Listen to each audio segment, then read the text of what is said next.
16 de febrero de 1943, Berlín.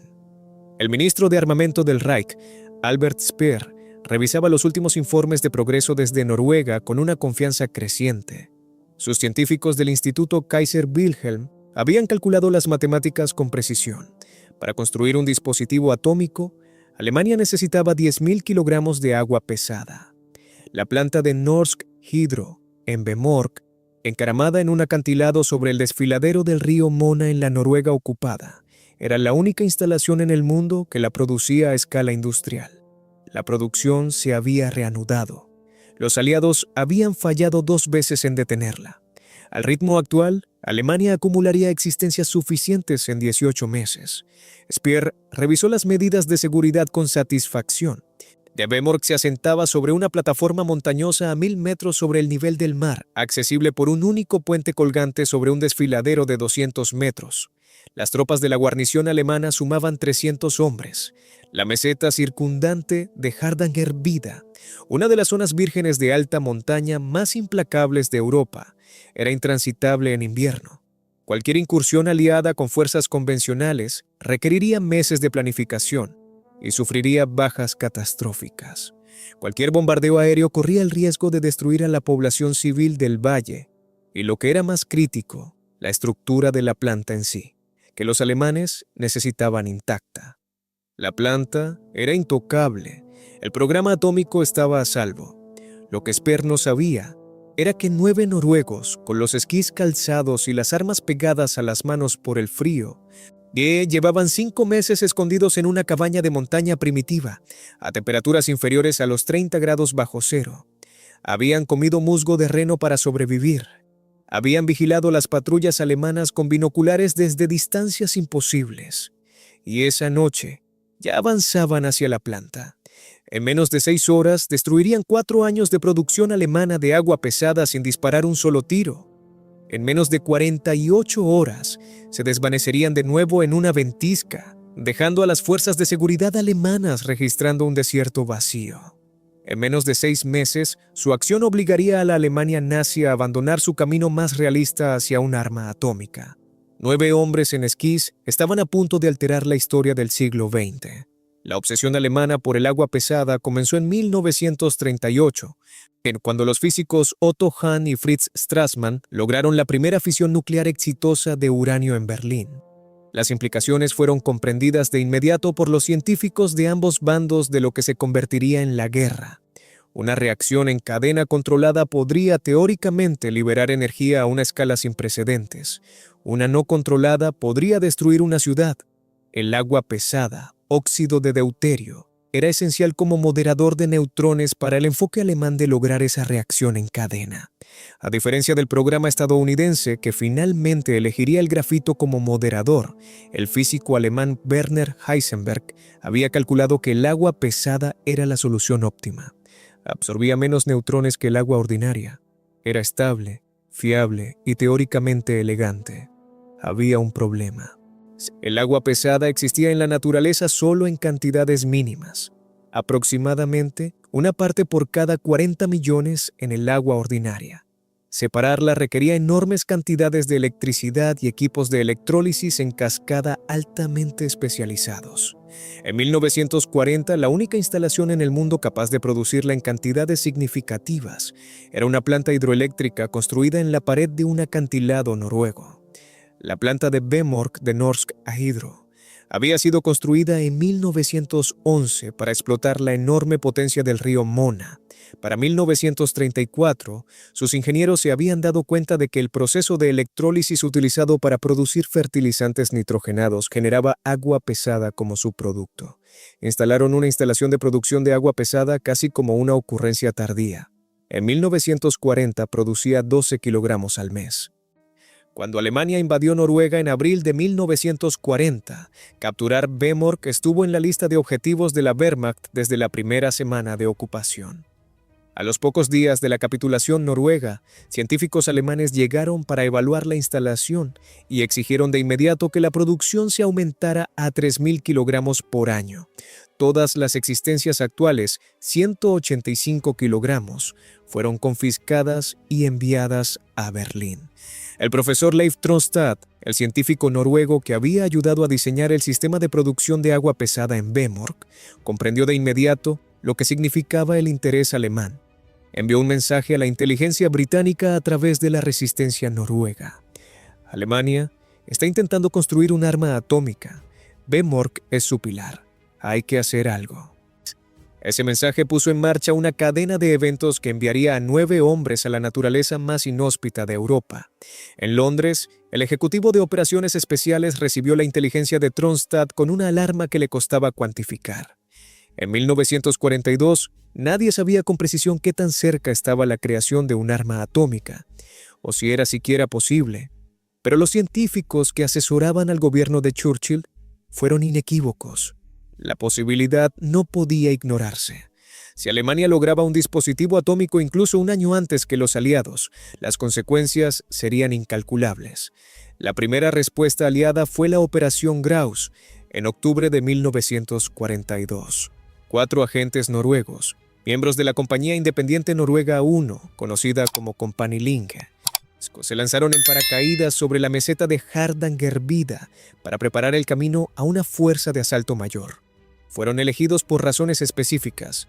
Los 4 habían crecido en la región. Los 4 podían esquiar por la meseta en condiciones que matarían a hombres corrientes. Sus nombres eran Jens Anton Poulsson, Arne Kjelstrup, Klaus Hellberg y Knut Haugland. Aterrizaron en la oscuridad en una meseta vacía bajo una nieve incesante y se enfrentaron de inmediato a su primera crisis. Los contenedores de suministros con su equipo habían caído a kilómetros de la zona de descenso. Poulsson registraría más tarde: buscamos durante 2 días en condiciones de ventisca. Cuando finalmente localizamos los contenedores, la mitad de nuestra comida estaba destruida. Calculamos que teníamos raciones para 3 semanas. Necesitaríamos sobrevivir 3 meses. Lo que siguió fue uno de los periodos de resistencia y supervivencia más agotadores en la historia de las operaciones especiales. Los 4 hombres vivieron en una cabaña primitiva llamada Swallow, trasladándose periódicamente para evitar a las patrullas alemanas, sobreviviendo a base de renos que cazaban por la meseta, racionando la munición porque cada disparo arriesgaba ser detectados. Las temperaturas bajaron a 35 grados bajo cero. El equipo se congeló. Las baterías de la radio morían y tenían que ser calentadas contra sus cuerpos para poder transmitir mensajes a Londres. Mientras tanto, Londres había planeado la fuerza de asalto real. La Operación Freshman enviaría 2 planeadores con 34 ingenieros reales y un pequeño equipo de guías noruegos para aterrizar en la meseta, reunirse con el equipo Grouse y atacar la planta a pie. Los ingenieros colocarían cargas explosivas en las celdas de producción de agua pesada y se retirarían a pie hacia Suecia. En la noche del 19 de noviembre de 1942, ambos planeadores despegaron de Escocia remolcados por bombarderos Halifax. La operación fracasó catastróficamente. Ambos cables de remolque se rompieron debido a las severas condiciones de formación de hielo. Ambos planeadores se estrellaron contra las laderas de las montañas noruegas. Algunos ingenieros murieron en los choques. Los supervivientes, heridos y dispersos, fueron capturados por las fuerzas alemanas a las pocas horas.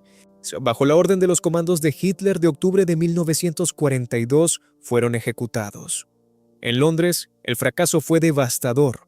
El equipo Grouse en la meseta recibió la noticia por radio. Poulsson registró: nos sentamos en silencio. No había nada que decir. Comprendimos que estábamos completamente solos. Seguimos esperando. Esperaron 5 meses más. El general der Infanterie Nikolaus von Falkenhorst, al mando de las fuerzas alemanas en Noruega, recibió el informe sobre las secuelas de la Operación Freshman con satisfacción profesional. Los aliados habían intentado el enfoque obvio, un asalto convencional por ingenieros entrenados, y había fallado precisamente como sus medidas de seguridad habían previsto. Inmediatamente reforzó la guarnición de Vemork, añadió reflectores al puente colgante, que aumentó la frecuencia de las patrullas en la meseta circundante y ordenó el posicionamiento de baterías antiaéreas alrededor de la instalación. Luego, redactó una evaluación para Berlín. La planta está segura. Los intentos aliados de destruirla por medios convencionales han fallado y seguirán fallando. El terreno por sí solo es nuestra defensa más eficaz. Ninguna fuerza capaz de destruir la planta puede cruzar Hardanger vida en invierno. Era un general competente aplicando una lógica militar sólida. No había tenido en cuenta lo que se estaba preparando en una instalación de entrenamiento del Ejecutivo de Operaciones Especiales en Escocia. 6 hombres, todos noruegos, todos miembros de la Company Linge, se estaban entrenando para una operación que violaba todos los principios de la planificación de asaltos militares convencionales. Países se lanzarían en paracaídas sobre la meseta en invierno, esquiarían hasta la planta, entrarían por una ruta que la seguridad alemana había evaluado como físicamente imposible. No habría ingenieros ni expertos en explosivos traídos en avión. Estos 6 hombres eran los expertos en explosivos. La operación fue denominada Gunnerside. Los 6 hombres eran Joachim Röneberg, quien a sus 23 años comandaría la misión, Friedrich Kaiser, Caspar Idland, Hans Torhaug, Birger Stromsheim y Knut Haukelit. Habían sido seleccionados entre voluntarios que habían escapado de Noruega tras la invasión alemana, llegado hasta Gran Bretaña y pasado 2 años entrenando en condiciones cada vez más difíciles.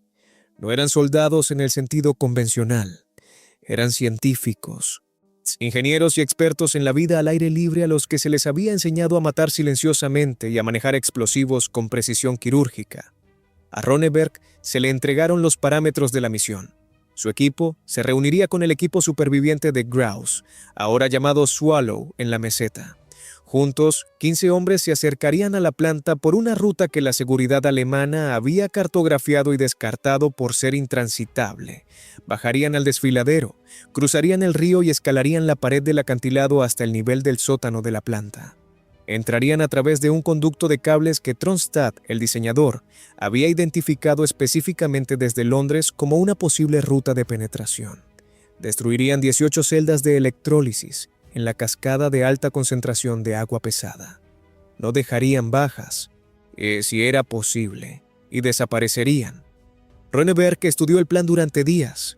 Solicitó una modificación. Quería un equipo principal que colocara las cargas y un equipo de cobertura que mantuviera el exterior. Londres aprobó. Se seleccionó a sí mismo, a Kaiser y a Idland como el equipo de demolición. Los demás proporcionarían seguridad externa. En la noche del 16 de febrero de 1943, el equipo Gunnerside se lanzó en paracaídas desde un bombardero Halifax sobre Hardanger vida.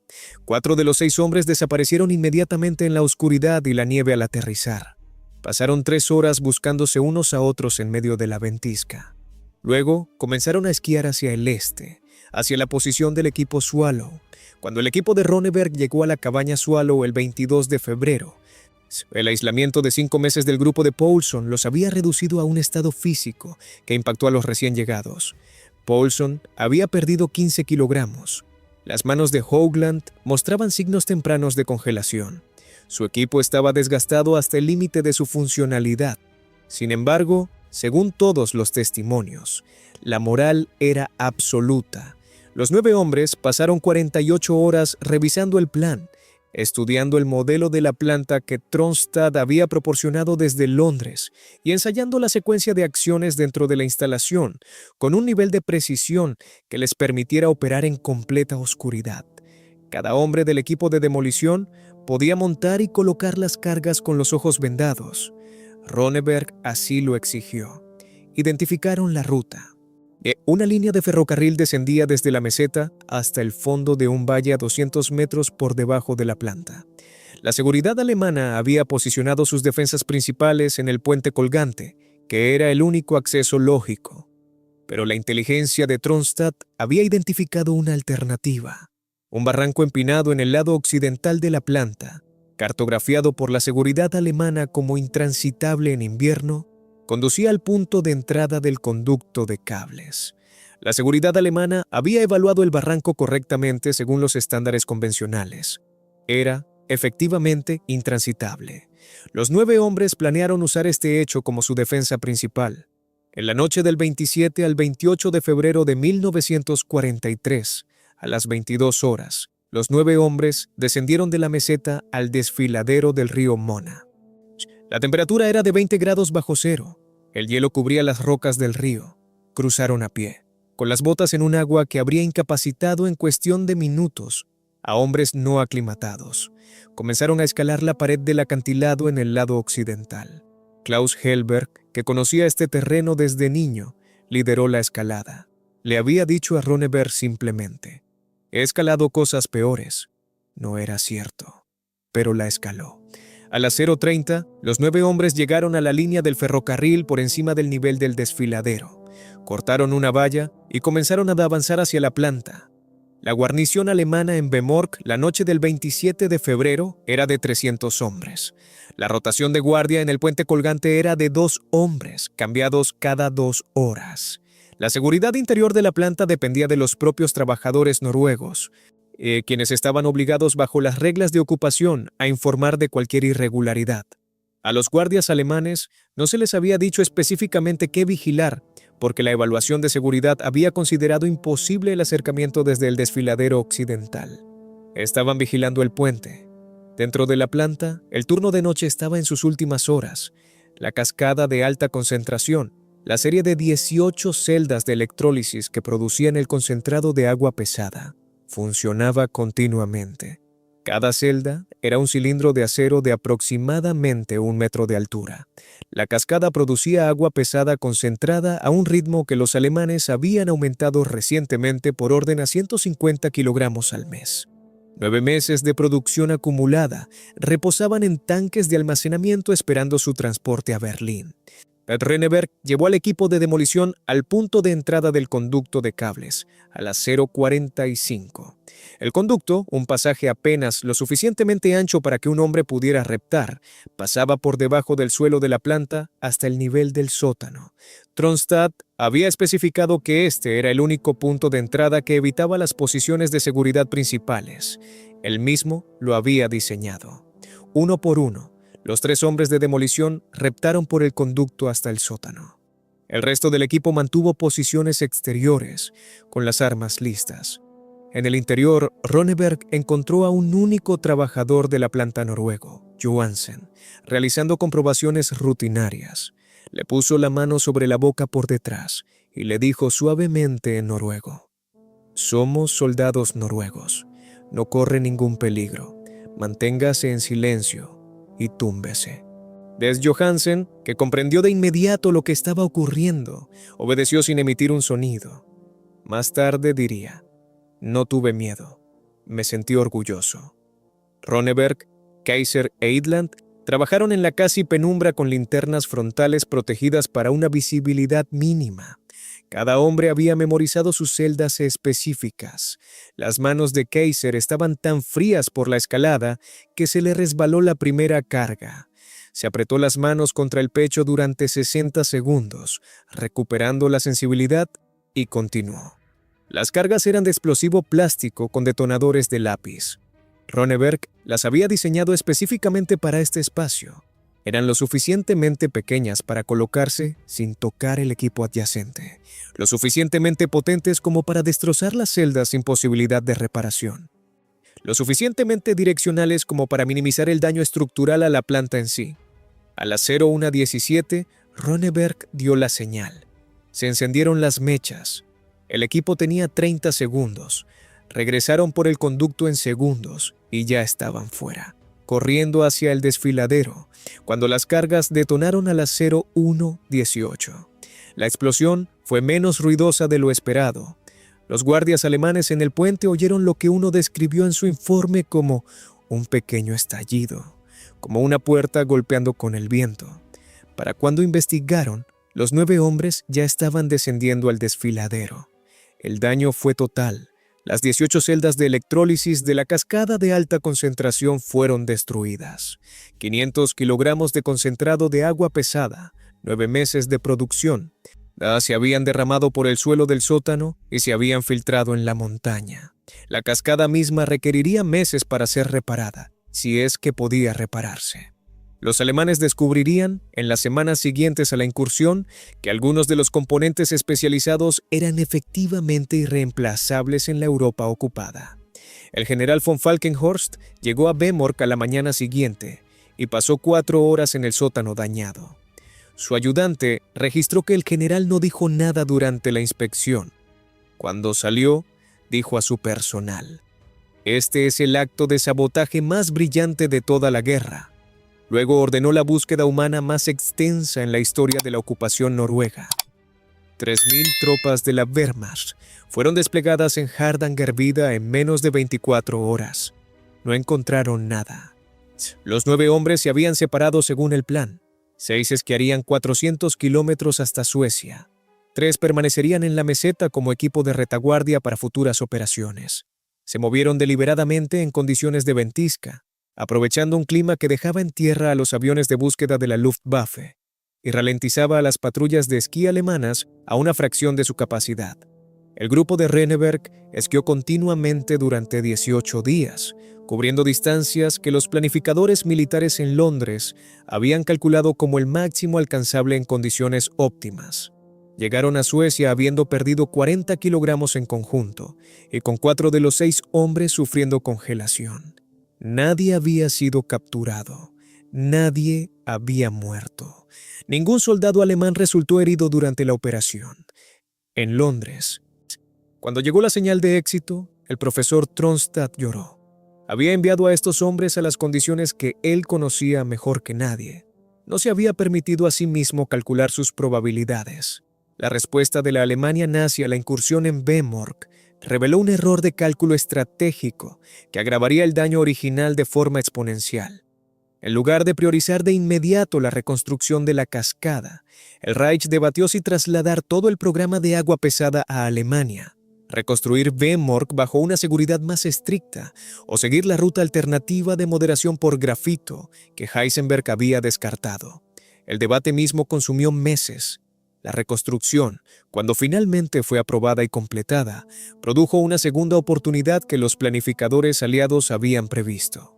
El 16 de noviembre de 1943, 143 bombarderos estadounidenses B-17 atacaron Vemork desde las alturas, destruyendo las instalaciones de superficie.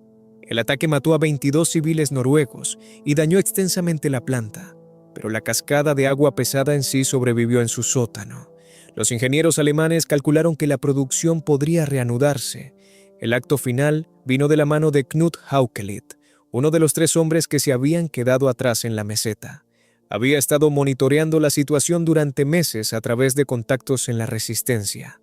A principios de 1944, recibió información de inteligencia de que los alemanes habían decidido trasladar todas las existencias restantes de agua pesada a Alemania por ferrocarril y luego en transbordador a través del lago Tinzio.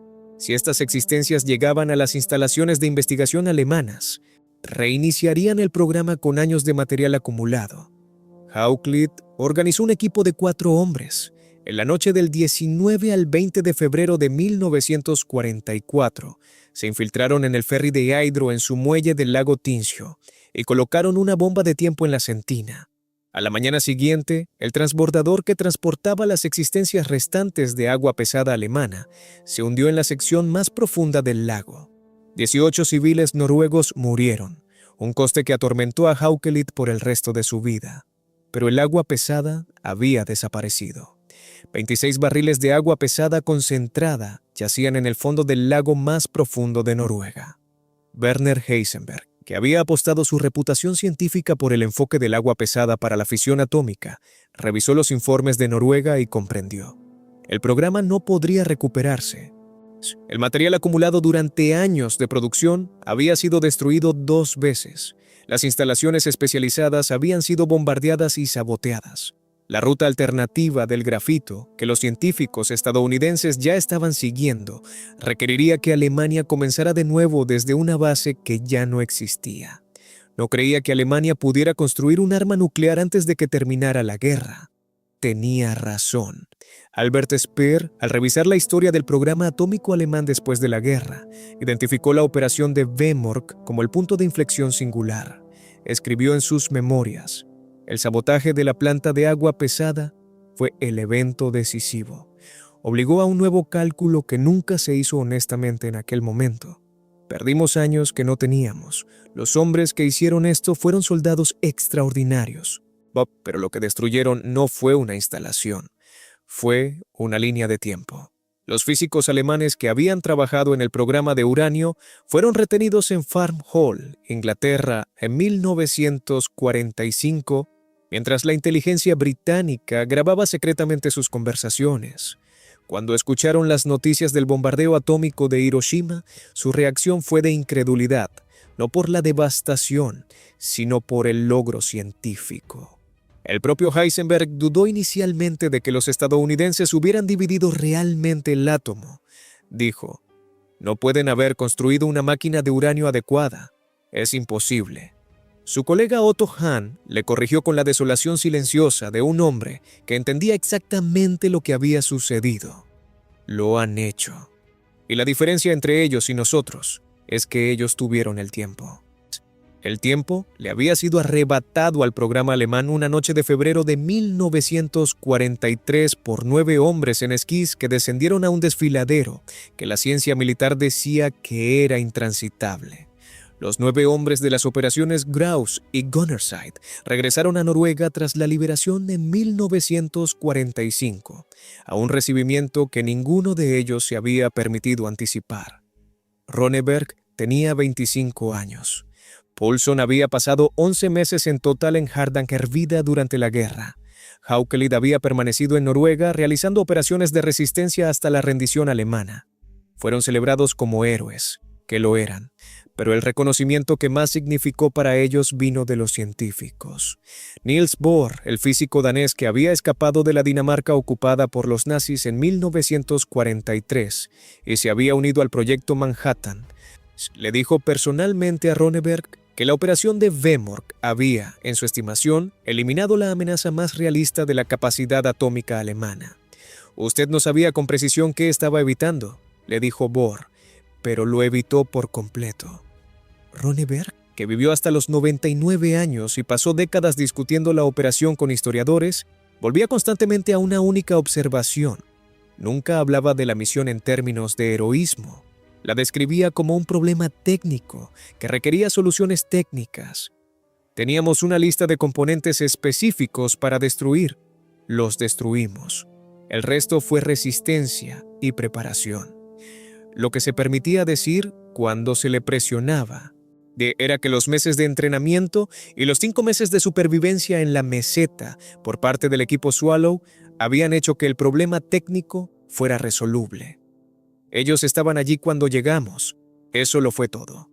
Los oficiales alemanes que habían diseñado la seguridad de Vemork y evaluado el desfiladero occidental como intransitable no estaban equivocados según los estándares del análisis militar convencional. No habían tenido en cuenta a hombres que habían pasado su infancia en esa montaña específica, hombres que estaban dispuestos a reptar por un conducto a 20 grados bajo cero, porque alguien que había diseñado ese conducto les dijo que era posible. Hombres que esquiaron 400 kilómetros hasta Suecia, con las manos congeladas porque la alternativa era inaceptable. La ciencia militar, aplicada con competencia, había declarado que la planta era segura. 9 noruegos habían discrepado discretamente. La lección más amplia que los analistas militares alemanes extrajeron de Vemork después de la guerra no se refería principalmente a las tácticas de comandos o a la guerra de invierno. Se trataba de inteligencia.